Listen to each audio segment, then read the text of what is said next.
Hi, this is History with Andrew Allen, and today is episode 9 of my series, The Mexican-American War, the Treaty of Guadalupe Hidalgo. Before I forget, I include the names of the people I talk about and my sources in the description. As I explained last episode, Winfield Scott had decided that he did not have time for a siege, so he simply bombarded Veracruz until the civilian deaths forced the garrison to surrender. Santa Anna attempted to block the American army at Cerro Gordo, but once again, his plotting ability greatly outweighed his skill as a general, and his army was routed. However, he managed to pull together an army to defend Mexico City. Meanwhile, Polk had sent Chief Clerk of the State Department Nicholas Trist as envoy to handle any peace negotiations. Peace was needed because the many casualties had ended the wave of enlistments, while the growing stream of newspaper reports of massacres rapidly eroded support for the war. Trist would soon have an opportunity to negotiate since the American army fought its way close enough to the city to bombard it. Unwilling to see Mexico City turn to rubble, the Mexican government abandoned the capital. Since there was no opportunity for glory in negotiations, Santa Anna simply resigned as president again, but learned that he faced a court-martial, so he fled into exile again. So, the Americans had won the war. Now, Trist had to negotiate a peace. The occupation of the capital for several months was not incident-free. Nearly 100 American soldiers were killed. Still, the Mexican government knew that both California and New Mexico had been captured, and it was basically impossible for the Mexican army to retake those regions. Actually, the negotiations almost ended shortly after they started. Polk had become fed up with the growing expense of the war and the annoying anti-war movement, so he ordered the recall of Trist on October 4th. After receiving the recall order, Trist should have returned home, but Provisional President Peña y Peña wanted to negotiate, so he stayed. Unaware that Trist was still in Mexico, Polk mentioned Trist's recall during his annual address to Congress, while stating that Mexico owed the United States a considerable amount of territory to compensate for the cost of the war. Not the most encouraging approach to negotiations. Could Mexico have continued to resist the foreign invaders? Admittedly, Scott had occupied the capital, but he barely controlled his supply line to Veracruz, and the rest of Mexico had been spared invasions, so a guerrilla war could conceivably wear down the Americans. However, the Mexican elite rejected a large-scale guerrilla war because it would mean arming the poor, who were feared more by the elite than the Americans. In fact, the regular army had been used to suppress any outbreaks by the rural poor, who routinely simmered with discontent. Actually, Yucatan offered a warning. The treatment of the Mayan Indians in Yucatan had been so horrible that they had revolted against the elite until a large army crushed the revolt in December 1848. In fact, peasant revolts had sprung up in several states, including San Luis Potosi and Veracruz. Aware that peace was required at any cost before the nation tore itself apart, General Pedro Anaya was elected interim president by Congress near the end of 1847, and he began serious negotiations in January. Aware that Polk was publicly talking about annexing all of northern Mexico, the Mexican government unsurprisingly accepted Trist's deal as the lesser evil, so the Treaty of Guadalupe Hidalgo was completed on February 2nd. Aside from abandoning any claim to Texas, Mexico lost half of its territory, which became California, Nevada, and Utah, as well as most of Arizona, New Mexico, and Colorado, and part of Oklahoma, Kansas, and Texas. In exchange, the United States paid Mexico $15 million. Despite Trist's dubious authority as negotiator, he had actually accomplished all of his goals except for transit across the Isthmus of Tehuantepec. Polk was furious when he received the treaty, but he also had no choice but to submit it to the Senate because a delay might allow the more warlike faction of the Mexican government to hold out for less territory. In addition, the House was very unlikely to vote more money for the war, which was not popular anymore. Jose Herrera, who had tried to avoid war, returned to the presidency on May 30th, although he would be president of a considerably smaller nation. This is a good opportunity to ask, what if Herrera had accepted the annexation of Texas? If the Mexican government had somehow ignored the provocation of Taylor's army at Matamoros, Texas would have still entered the Union. But Polk would have had much more trouble persuading Congress to vote for a declaration of war. Still, thousands of American settlers were pouring into New Mexico and California, while the Mexican government was genuinely unable to govern those regions. So the Texas model would have been employed in California, especially after gold was discovered. Mexico would have been defeated because its generals and politicians were not united. The only factor that might have helped is if Santa Anna had remained in Cuba. Anyway, back to the treaty. Ratification required 2/3 of the Senate, and the Senate should have quickly ratified the treaty since the United States gained a huge amount of territory and the war would end, which would please both the expansionists and the anti-war faction. Actually, the situation in the Senate was complicated. A sizable minority of Democrats wanted to annex all of Mexico, and 11 Democrats, including Sam Houston and Jefferson Davis, wanted to add Chihuahua, Coahuila, and Nuevo León. Thomas Hart Benton also opposed the treaty, recommending that a formal commission handle negotiations, which would likely enable him to play a leading role in the Senate. Honestly, he was unlikely to support Polk in anything following the court-martial of his son-in-law John Fremont.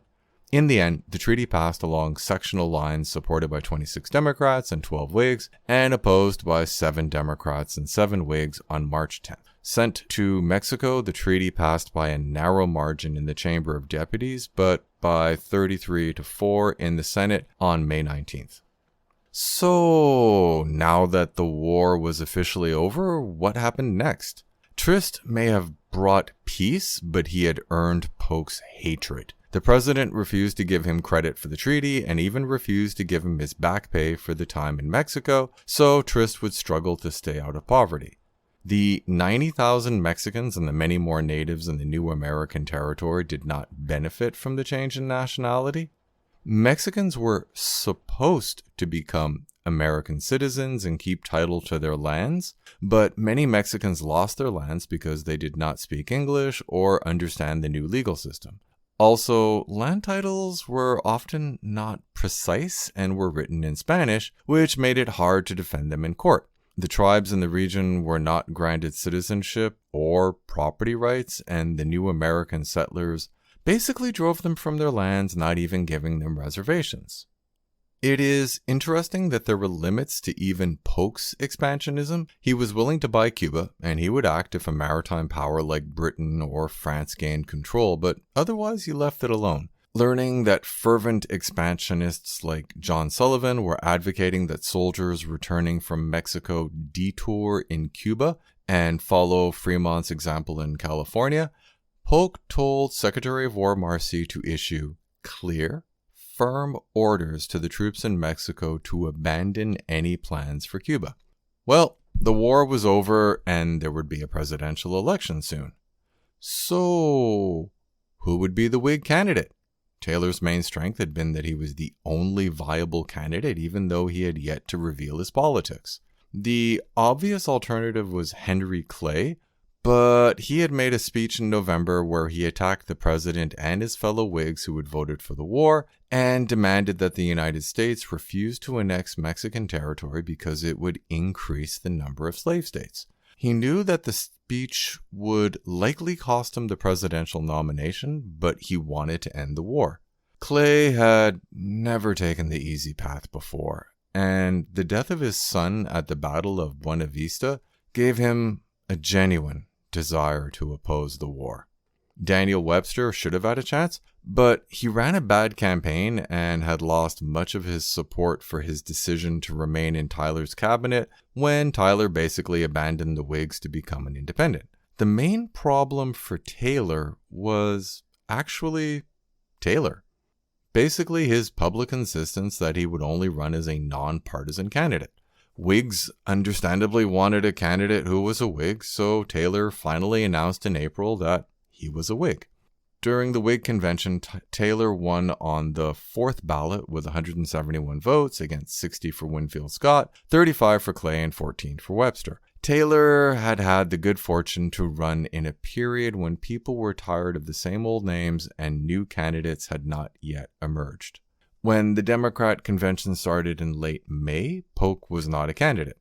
It should not be a surprise that he stuck to his pledge of a single term. The 4 years had visibly aged him, and his diary is full of comments that he was tired, along with criticism of his generals in Mexico. The surprise was that he refused to endorse a successor. The main contenders were Polk's Secretary of State James Buchanan, Senator Lewis Cass, Supreme Court Justice Levi Woodbury, and former President Martin Van Buren, although Van Buren dropped out when he realized that he had no chance. Cass won on the fourth ballot. The anti-slavery Democrats revolted and formed the Free Soil Party with former President Martin Van Buren as their candidate, since he had the necessary name recognition to start a third party that attracted the abolitionist wings of both parties. The 1848 election was the first where each state cast ballots on the same day, and the spread of telegraph lines enabled swift election returns. Taylor won 1.36 million votes against 1.2 million for Cass and 291,000 for Van Buren, but Taylor did well everywhere except for the western states, so he won 163 in the Electoral College to Cass's 127. News that the Mexican government had accepted the peace treaty came shortly after the Democrat and Whig conventions were finished. Having settled the Oregon problem, reduced the tariff, introduced an independent treasury, and secured a huge expansion of territory to the south and the southwest, Polk should have left office extremely satisfied. Actually, Polk had exhausted himself during his presidency. He should have recovered once he was out of office, but his body was worn out, as if he had drained it of life during the 4 years, and he died on June 15, 1849, 3 months into his retirement. The Mexican-American War was extremely bloody for the American Army, since more than 13,000 of the total 104,000 regulars and volunteers died. The full number is unknown, but at least 25,000 Mexicans died. The war was America's first against a republic, motivated solely by the desire for land. I will just quickly review the Mexican-American War because a lot happened. Unable to cope with raids by the powerful Comanche, Mexico had allowed Stephen Austin to establish a colony in 1823. Attracted by free land, perfect for growing cotton, thousands of Americans emigrated to Texas until the Mexican government worried that there were too many immigrants and banned American immigration. Tensions escalated until the colonists revolted. However, Santa Anna arrived with an army much sooner than expected and slaughtered the garrisons of the Alamo and Goliad. The revolt appeared doomed, but Santa Anna rashly pressed forward without his main army and was captured at San Jacinto, where he agreed to free Texas. Unfortunately, the Texan application to join the Union was rejected, so the new Republic of Texas would have to deal with large-scale raids launched by Santa Anna. Still, the Republic began to prosper due to increased immigration and a profitable cotton industry, while the raids stopped when Santa Anna fell from power in 1844. Although Texas had been recognized as a nation by many countries, President Sam Houston still hoped to arrange annexation by the United States, but the American government did not appear to be interested in a deeper relationship. Mexican President Herrera debated recognition of Texas, but thought that he could move slowly because President William Henry Harrison had no desire to annex Texas. However, Harrison died and was succeeded by John Tyler, his vice president, who broke with the Whigs and governed essentially as an independent. Hoping to win a second term, Tyler adopted the cause of annexation of Texas to attract support from both Whigs and Democrats.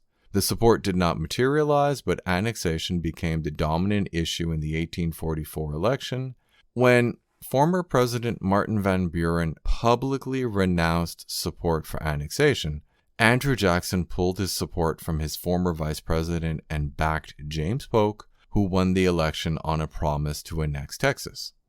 Aside from Texas, President Polk announced that he intended to occupy Oregon, which was jointly occupied by Britain and the United States. War was possible, but the British Prime Minister needed the United States as a trading partner more than he needed a distant colony, so a compromise border was agreed. Unfortunately, negotiations with Mexico ended when Polk's envoy offered to buy New Mexico and California. Fearing that Mexico's northern neighbor would invade, Herrera ordered General Mariano Paredes to lead an army to the border with Texas, just in case. However, Paredes believed that Herrera was too liberal and seized power, which ended any hope of negotiations. Polk then ordered General Taylor to place his army directly across from the Mexican town of Matamoros, and Mexican troops attacked an American patrol, giving Polk his excuse to declare war. Polk had received permission to declare war on Mexico after a disturbingly brief debate in Congress. Actually, the war had already started, and the superiority of American artillery enabled General Taylor to defeat a Mexican army. Soon after the battle, President Paredes resigned due to popular opposition to his increasingly open support for a return to monarchy. Strange as it may sound, he was succeeded by Santa Anna, who had been allowed to pass through the American blockade because Polk believed that he would negotiate the annexation of Texas. Polk was immediately proven wrong. Santa Anna could have simply waited for the American army to march deeper into Mexico until it was overextended, but he wanted glory. So he led his army on a grueling march to attack Taylor at Buena Vista, where he was defeated after a bloody battle. While the victory was welcome news in the United States, it confirmed the likelihood that a large part of Mexico would become American, which sparked a bitter debate in Congress over whether or not the new states should become slave states. The situation in Mexico was grim, but it became worse when militia units made up of members of the upper class revolted. The coup attempt failed, but it distracted the government just as Winfield Scott prepared to attack Veracruz in order to reach Mexico City to convince the government to surrender. Aside from Texas, Polk wanted New Mexico and California, so Brigadier General Kearny led a small army to Santa Fe, New Mexico, which surrendered after the governor fled. Meanwhile, famous explorer John Fremont had instigated a revolt by the Americans who had settled in California, even though Fremont did not know that the United States had already declared war on Mexico. Unwilling to waste time with the siege, Scott simply bombarded Veracruz until the civilian deaths forced the garrison to surrender. Santa Anna attempted to block the American army at Cerro Gordo, but once again, his plotting ability greatly outweighed his skill as a general, and his army was routed. However, he managed to pull together an army to defend Mexico City. Meanwhile, Polk had sent Nicholas Trist as envoy to handle any peace negotiations. Peace was needed because the many casualties had ended the wave of enlistments, while the growing stream of newspaper reports of massacres rapidly eroded support for the war.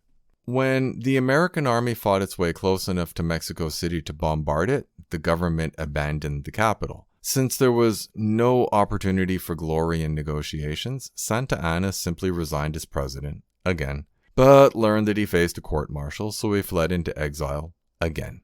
Aware that Polk was publicly debating the annexation of all of northern Mexico, the interim Mexican government unsurprisingly viewed Trist's deal as the lesser evil, which became the Treaty of Guadalupe Hidalgo. Aside from abandoning any claim to Texas, Mexico lost half of its territory, which became California, Nevada, and Utah, as well as most of Arizona, New Mexico, and Colorado. In exchange, the United States paid Mexico $15 million. The bloodiest war fought by the American army until then, the Mexican-American War was America's first against a republic, motivated solely by the desire for land. The war revealed growing divisions within the United States, but the conflict over slavery is a topic for another podcast. As for Mexico, the war highlighted divisions within Mexican society between liberals and conservatives that culminated a decade later in the extremely destructive Reform War. The liberals won, but were exhausted and vulnerable to a bizarre plan by Napoleon III, President of France, to make an Austrian prince Emperor of Mexico, thus transforming the Mexican Republic into a monarchy that would be dependent on France. If you are interested, I examine this strange episode in my podcast, The French Intervention in Mexico. Thanks for listening.